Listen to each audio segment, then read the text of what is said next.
Hi guys, and welcome back to my channel. So for today's video, just like the title says, after so many requests from you guys, I'm going to be doing 3 fall dinner recipes. Lately, I think because of all of my routine videos that I've been doing, which if you didn't see them, you should check out all my routines that I uploaded last week. So many of you guys requested food videos. So I'm here today to give you some ideas for a fall dinner, and I hope that you like them. Also, this is a collab with my friend Lynette. I literally love Lynette so much. I've been friends with her now on YouTube for a couple years. I actually recently went up a few months ago and visited her, and I got my eyebrows microbladed, and funny enough, her video was actually the video I was watching in my weekend routine. A bunch of you guys commented that. So she did the same type of video over on her channel, fall dinner ideas. Go over, check her out, tell her that I love her so much, and let's hop into the video. All right, so my first recipe is this hummus avocado taquito recipe thingamabobber. So I'm using these almond flour siete tortillas. They're grain-free, obviously made out of almonds. And the hummus that I'm using is this Mediterranean hummus from Trader Joe's. So this is crazy simple. I actually wish I had done more to this. This is not my usual doctor to up recipe. I don't really know what I was thinking, but it was still good. So I took the tortilla, scooped some hummus on there. This is probably my favorite hummus ever, by the way.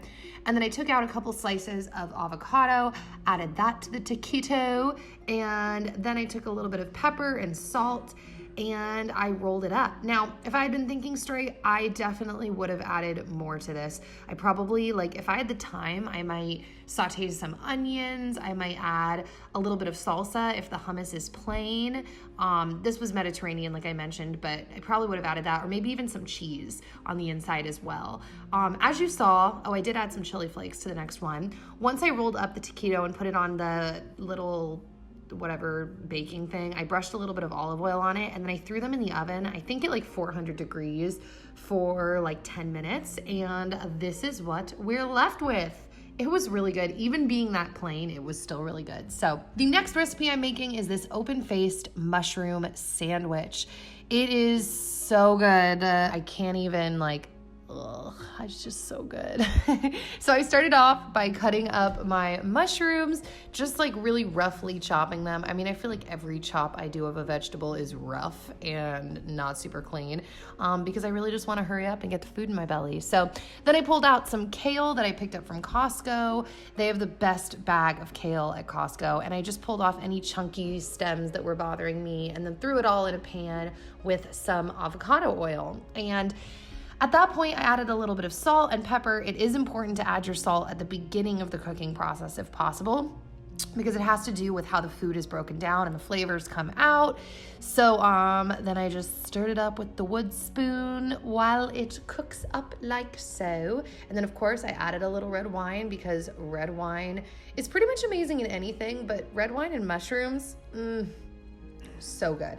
So after this, I had toasted some sourdough toast, and then I took a little bit of goat cheese and I spread that on the toast. And then I pulled out my mushrooms and kale from the stovetop, or pulled it off the stovetop, and I fit as much as I could on this piece of toast. And after I did that, I took some unexpected cheddar cheese, which is the best cheddar cheese ever from Trader Joe's. I honestly did not need this much cheese. I don't know. I just got carried away, people. And I put that on top, and then I diced up some chives and added some chili pepper flakes, as well as the chives that I chopped up, to the top of the open-faced sandwich thingamabobber, threw it in the oven, pulled it out so that it melted, and then pulled it out. You get what I'm saying. And then voila, there is my sandwich. And like I said 12 times at the beginning, it's so yummy. So this next recipe was kind of just a bonus. I wasn't even gonna put this in the video, and then I just did. It's not really a meal idea, but I have a ton of jalapenos and peppers. I don't know what this, I think they're called banana peppers, I don't know, coming up from my garden that needed to be used. So I decided to make some stuffed peppers. There's a lot of cheese in this video. Like I said, I got a little bit carried away on this day, but I really wanted to use these peppers. So I cut them open, the jalapenos, and I took out the cores on the inside, and then put them on my little baking sheet, and then I did the same thing to the other peppers. I wasn't really sure how to stuff these. I've actually stuffed them again since then, and the next time I tried just cutting off the top and pushing the cheese down the center. That didn't really fully work either. I mean, it was whatever, but then I took some goat cheese and I put that in a bowl, as well as a little bit of Kerrygold cheddar cheese. I grated that up with my grater, and then I put that in the bowl. At this point, I took some more chives and I chopped those up as well. Look at me go, chippy choppy. That's definitely not a word, but we'll just roll with that. And then I took the chives, threw them into the mix in my little cheddar bowl, and then I took some garlic cloves and added that to the mixture as well. Lots of garlic. Then I took some pepper and some pink Himalayan sea salt, which is my favorite kind of salt. And then I just mixed everything together and combined all of the delicious flavors. I'm sure there are tons of recipes online for the mixtures that you could do in your peppers, but this is just what I chose to do today. Then I took my little mixture and I scooped it into each pepper. Now, I will say ahead of time, I definitely overcooked these peppers, like for sure. I should have cooked them lower and for a long period of time, like, I don't know, 300 degrees for like, maybe even 275, I don't know, for like 30, 40, 50 minutes maybe. I had the oven, I believe, at like 325, so not even that hot, but I overcooked them. So they were super yummy, super flavorful, but a little too cooked. You didn't need to know that, but now you know that. So next recipe, Veggie Minestrone. Okay, this is amazing, and I ate it for days. So I took this butternut squash that I picked up from Trader Joe's. I rarely buy pre-chopped veggies, but this just felt really easy and convenient. So I put that in, and then I chopped up my organic celery, and I used the entire head and just kind of cut it up roughly into bites that I would like to eat. And then I threw that in the crock pot as well. And then I took some organic carrots and I chopped those up too, threw those in the crock pot as well. I feel like I'm gonna be saying that. Threw that in the crock pot, that in the crock pot, that in the crock pot. And just chopped up the rest of the carrots. And then I took like 5 cloves of garlic, a lot of garlic, maybe even 6. And what is that called? Squished? Pressed the garlic into the crock pot as well. So once I did that, I diced up a sweet onion.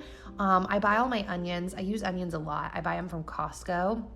And these ones I believe are organic. So I roughly chopped up my sweet onions and added those to the mix in the crock pot. Next up, I took this organic vegetable stock and I poured out the entire thing into the crock pot. And then I added some pepper and some salt. And then I took my kale that I also used in an earlier recipe, or in that, the mushroom toast recipe that I got from Costco.